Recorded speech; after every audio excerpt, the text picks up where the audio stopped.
Watching. Let's do another clip. Here is Donald Trump responding to the primary in Massachusetts.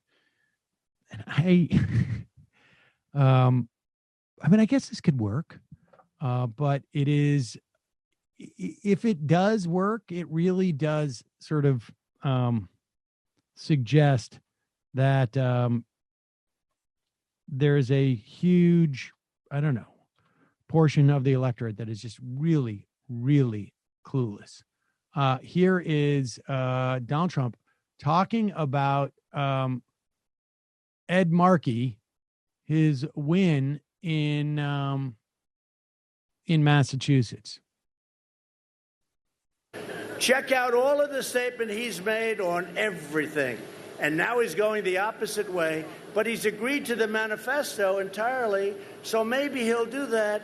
And then he figures later on he'll go, but everything he said is right, because he has no control over what's happening. The radical left has captured the party. They even elected a person that nobody ever heard of, a senator, it's been a while, against a young, good-looking Kennedy by 10 points in Massachusetts. Did you know Kennedy lost in Massachusetts? You know why? Because he wasn't a radical left. He was like a semi-normal person, just slightly left. No, but think of it. This is what's happened, and this is really what... I mean, Ed Markey's been a senator for 7 years.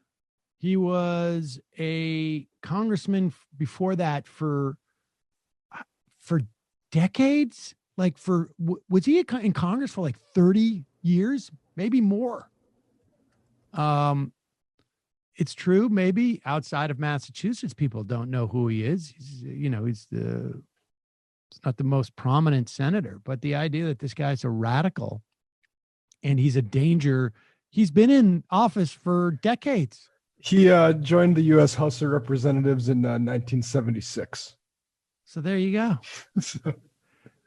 He's been he's playing the long game, but Trump is trying to push this notion that Joe Biden is beholden to the radical left, and like I say, God willing, but I just don't think it's flying. Like when you've got to go and spin that with Markey, it doesn't make any sense. Well, and then you have to pump up nerds like Joe Kennedy III. Like he's a nice, normal guy. Like that's not what Republican voters want to hear. Well, it's also not what Republican voters think. They're like, wait, Kennedy's a normal guy? What? I think there's just a sort of a desperation, and that's why I'm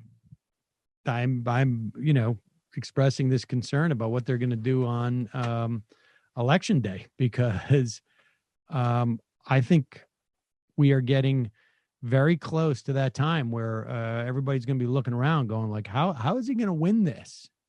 And if there's no way, then I think they're going to start to really, lay out their plans to win it without winning it, as it were. All right. With that said,